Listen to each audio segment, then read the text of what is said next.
కార్యకర్త కూడా మన పక్క ఉన్న ఏదైనా ఒక హిందూ కార్యకర్తతోని కొట్లాడొద్దు. ఇది నా దండం పెట్టి రిక్వెస్ట్ చేస్తున్నా అందరికీ.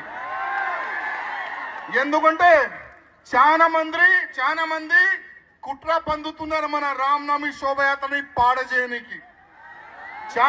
కొంతమంది ఇన్వాల్వ్ అయిపోతారు మన కార్యక్రమంలో. డాన్స్ చేసుకుంటా కొట్లాట చేయడానికి ప్లాన్ చేస్తారు. కానీ మనము వాళ్ళ ట్రాప్ లో మనం పడకూడదు. మనం జాగ్రత్తగా ఉండాలి.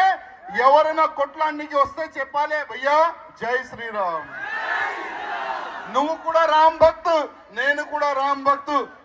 మనం కాదు, మనం కొట్లాడది మన బామ్మర్దులతోని, మనం కొట్లాడదాం. మనం కొట్లాడదని ఒక మాట ప్రతి ఒక్క కార్యకర్తకి చెప్పే మన అందరిది బాధ్యత ఉందని నేను అందరికీ కోరుతున్నాను.